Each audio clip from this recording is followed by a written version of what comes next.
Ok, on va faire un exercice un peu plus poussé. Donc, encore, on va devoir utiliser les dérivés partiels. D'accord, on peut les utiliser partout. Donc, comme on voit, on utilise les formules de la physique, d'accord, des modélisations, et puis on applique des dérivés partiels. Voilà, donc ici, on a alors une étude sur la pénétration du foie a démontré que la température T, grand T, autant T, petit t, en jour, d'accord, ce T là s'exprime en jour à une profondeur X en pied, pouvait être modélisé par la fonction T, d'accord, T dépend de variable X et la profondeur et T le temps. Et puis T0, d'accord, une température initiale, plus T1, exponentielle de moins lambda X, sin oméga T moins lambda X, où oméga est une période, d'accord. Vous vous rappelez que oméga c'est 2pi sur t, d'accord, 2pi sur t, donc c'est ça. Ok, c'est t, c'est 365 jours. Ok, donc oméga c'est une période, d'accord. Disons, comment on appelle ça, oui, une période, oui, la pulsation, disons. D'accord, donc lambda est une constante positive. Maintenant, ce qui nous intéresse là, on va devoir déterminer, et interpréter physiquement les termes d t, d x, d t, d t. D'accord, d grand t par rapport au petit. Donc, ce sont des gradients. D'accord, ce sont des gradients. D'accord, eh bien, on va les déterminer. D'abord, ici, bon, et cette modélisation-là est réalisée généralement par l'ingénieur. D'accord, par l'ingénieur. Et quand ils construisent des autoroutes, ils essayent toujours de modéliser la température du foie, n'est-ce pas, sur la route, d'accord, la profondeur du foie sur la route. Donc, généralement, on a cette modélisation, d'accord, c'est une modélisation mathématique, ok. Donc, maintenant, ici, on a cette équation-là. Maintenant, on va devoir déterminer d1t, d'accord, d1t, d1x, n'est-ce pas, ça va faire... maintenant, le volume suppose là, c'est qu'on a, x ici, dans l'exponentielle, et on a x ici. Donc, il faut un UV. Vous vous rappelez que UV, et sa dérivée fait U' V plus V' U. Voilà, donc on se rappelle de ça. Donc, je vais moi-même, bon, T0 c'est une constante, donc sa dérivée fait 0. D'abord, on va dériver par rapport à cette quantité-là, qui est U.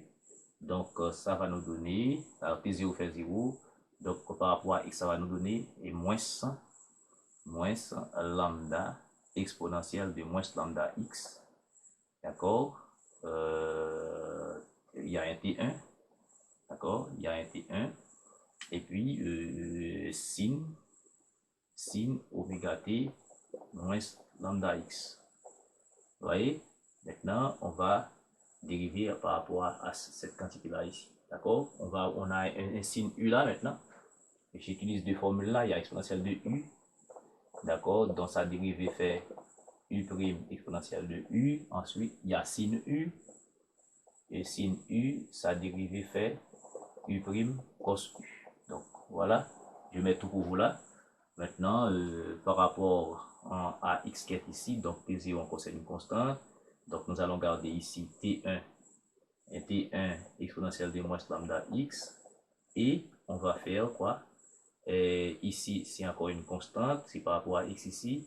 Donc en U ici, la dérivée fait moins lambda. D'accord? Ça fait moins lambda.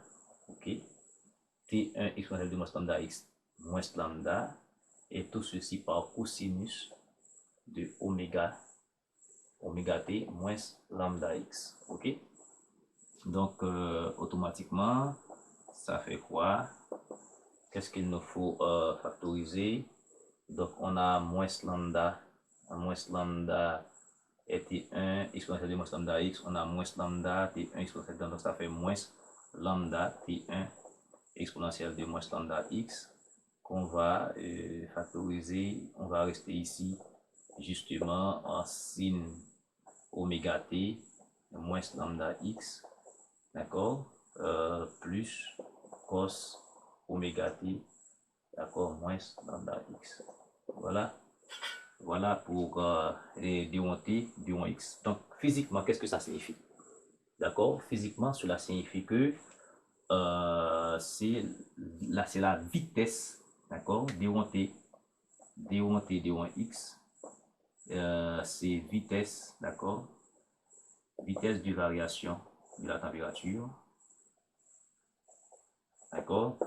Vitesse de variation de la température T, d'accord? De la température T par rapport à quoi? X est quoi? X c'est la profondeur. X c'est la profondeur, j'ai écrit ça ici, d'accord? X c'est la profondeur, d'accord? J'ai écrit ça quelque part. Oui, X c'est la profondeur en pied.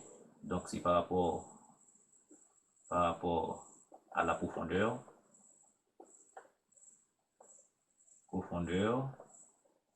au moment T. Bien sûr, à un moment quelconque. D'accord? Au moment T. D'accord? Ça se fait au moment T. Ok? Donc, D1 T, D1 X, c'est la vitesse de variation de la température. D'accord? La température varie par rapport à la profondeur à un certain moment T. D'accord? Ensuite, il nous faut quoi? Il nous faut D1 T, D1 T. Alors, D1 grand T, D1 grand T, D1 petit T. D'accord? Donc, ça, c'est la température, ça, c'est le temps. La vitesse de variation de la température par rapport au temps à une certaine profondeur. Vous voyez? Donc, je donne déjà l'explication. Une interprétation physique. Donc, on va avoir là, c'est par rapport à T. Ici, T0 est une constante, T1 est une constante. Par rapport à T, on a que ça. Voilà. Donc, on va avoir oméga. D'accord? On va avoir oméga. Donc, ça va nous donner oméga T1. Oméga T1. D'accord? Exponentielle de moins lambda x, et puis cosinus de oméga t moins lambda x. D'accord? Moins lambda x. Ok? Moins lambda x. Il n'y a pas d'autre chose à faire parce que ici t0 est une constante, on a que t là, d'accord? On a que t, le temps, c'est par rapport au temps, donc toute cette chose-là, t0 est une température, t1 est une température, lambda x, tout ceci devient constant, d'accord? Donc on pose sin u, ça fait u prime cos u, donc on n'a que ça, d'accord? Donc ici, et d1t, d1t, alors d1t, dérivé de la température par rapport au temps, c'est vitesse de variation, d'accord? Vitesse de variation de la température, d'accord? De la température, et par rapport au temps, d'accord, par rapport au temps t, d'accord, par rapport au temps t, par rapport à la profondeur x, ok, par rapport au temps t, n'est-ce pas, à la profondeur x. Voilà l'explication, l'interprétation physique de ces gradients, d'accord, de ces gradients de température, ok. Toujours, ce sont des temps, bien entendu, ce sont des gradients de température pour les deux, mais ici, on a gradient, dérivé de t par rapport à la profondeur. Ici, nous avons dérivé de température par rapport au temps. Ok? Maintenant, on finit cette question. Ce qui nous intéresse là, on vous dit de déterminer, ça c'est A. Donc, ça c'est A. On vous dit là, et déterminer, alors, montrer que T', d'accord? La dérivée de température par rapport au temps, c'est ça que j'ai là, d'accord, ici, d'accord, ça c'est T' par rapport au temps T, et vérifier l'équation K égale à T seconde XX, ça veut dire et par rapport à X deux fois, d'accord, c'est dérivé seconde par rapport à X deux fois, donc K est une constante, donc à déterminer, donc on veut prouver cette égalité avec K est une constante à prouver, donc qu'est-ce qu'il me faut? J'ai pas besoin de ces choses-là, je peux prendre, d'accord. Alors ce que j'ai besoin justement, c'est la dérivée seconde de ça, d'accord. Donc il me faut quoi? Et t seconde, d'accord. Il me fait t seconde xx, d'accord. D'accord? Et bien ça, c'est quoi? C'est T'(x). Et puis, dérivé par rapport à x de la température par rapport à x. La dérivée de la température par rapport à x. Donc maintenant, je vais prendre la dérivée encore par rapport à x de cette expression. Donc, vous voyez que c'est un peu compliqué. D'accord? Mais je vais quand même me débrouiller. Alors, ici, on a u. Tout ceci, c'est v. Donc, ça va me donner lambda carré. D'accord? On va par rapport à exponentielle de moins x qui est là par rapport à x. Donc, ça va me donner moins lambda par cette quantité-là. T1 exponentielle de moins lambda x. Donc, ça va faire moins lambda carré. Et lambda carré T1. Lambda carré T1. Et puis, exponentielle de moins lambda x. D'accord? Tout ceci par sin oméga t moins lambda x plus cos, ok, oméga t moins lambda x. Ok, voilà. Et maintenant, je vais faire la dérivée de tout ça. La dérivée de tout ça, d'accord, par rapport à x. Donc, ça va me donner moins lambda t1 exponentielle de moins lambda x par la dérivée de ça. Donc, ça va, et maintenant, c'est par rapport à x, ça va me donner dehors ici, moins lambda cosinus x, cosinus oméga t, moins, d'accord, moins lambda x. Ouais. Et puis ici, ça va me donner, il y a un moins par la dérivée de cos u, ça fait moins sin. Maintenant, on rencontre avec moins lambda, ça devient plus lambda sin oméga t, d'accord, sin oméga t, et moins lambda x, d'accord. Et voilà. Ok, je mets un bloc couché comme ça ici. Ok, donc on doit quand même développer s'il nous faut arriver. D'accord, on doit arriver à avoir t', et t' égale à k, t seconde, et t seconde xx. Ok, donc on doit travailler ça. Ok, maintenant vous allez remarquer une chose, quelque chose que vous devez remarquer. Ici, on va avoir moins, par moins, ça fait plus. D'accord. Voilà. Qu'est-ce qu'il me faut faire? Eh bien, je vais développer ça, vous verrez quoi. Donc, ça va me donner lambda carré et 1, exponentielle de moins lambda x, sin oméga t moins lambda x, plus lambda carré t1 exponentielle de moins lambda x cos oméga t moins lambda x.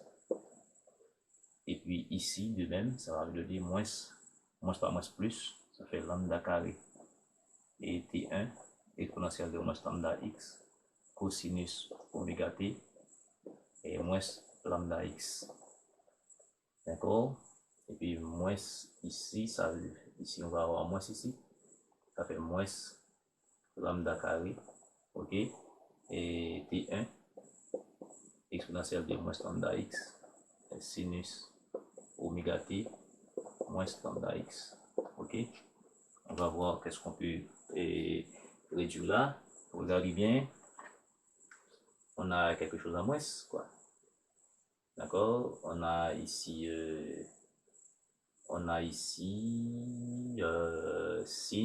sin, d'accord, en moins lambda carré, moins lambda carré t exponentielle de moins lambda x. Donc c'est pareil.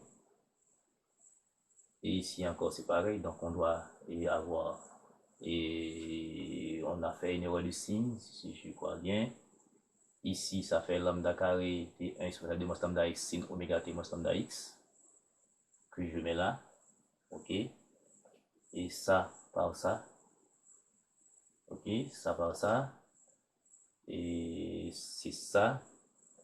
Et ça par ça ici, ça fait plus. Ok, ça fait plus. Donc vous remarquez, ces expressions-là s'annulent. Non, il reste, c'est ces termes-là qui s'annulent. Ok, ces termes-là s'annulent.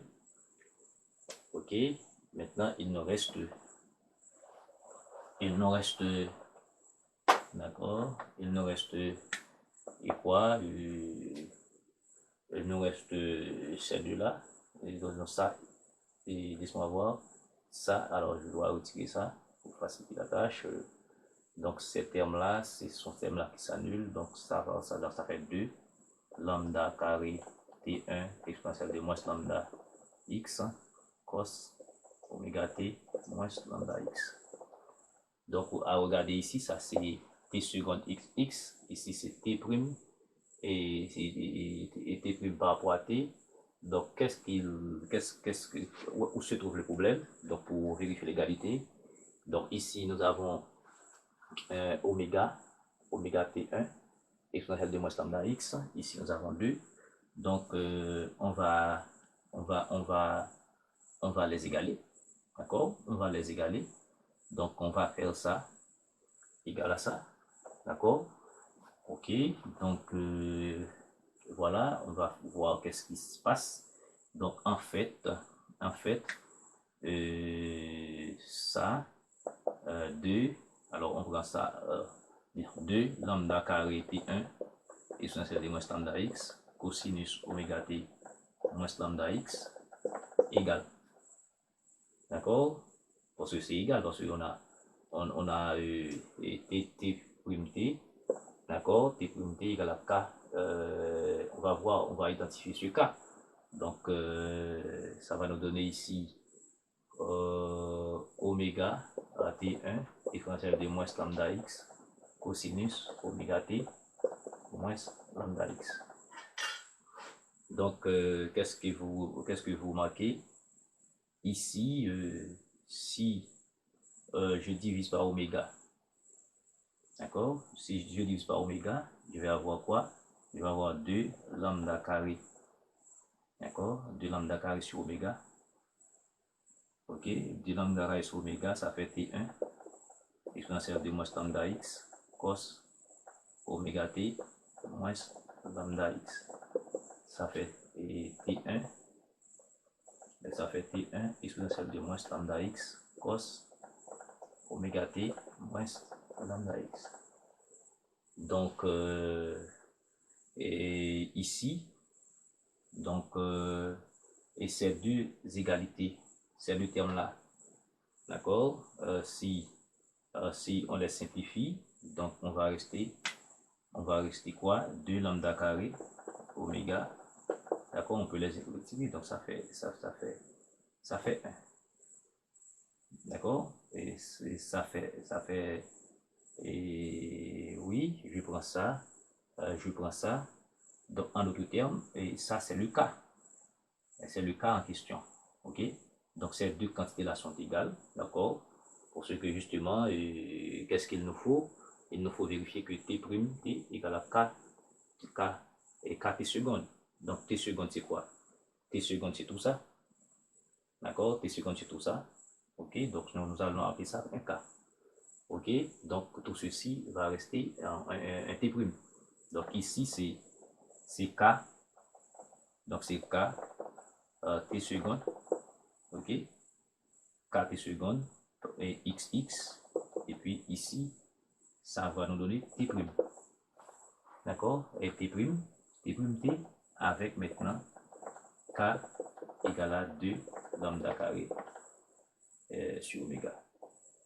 Ok, voilà, et en fait l'exercice, donc peut-être, je ne sais pas s'il y avait des petites abstractions là-dedans, mais je crois que c'est simple, hein, d'accord, c'est une simple logique et pour aboutir, d'accord, on a voulu tout simplement vérifier l'égalité avec une constante K à déterminer, d'accord, merci beaucoup.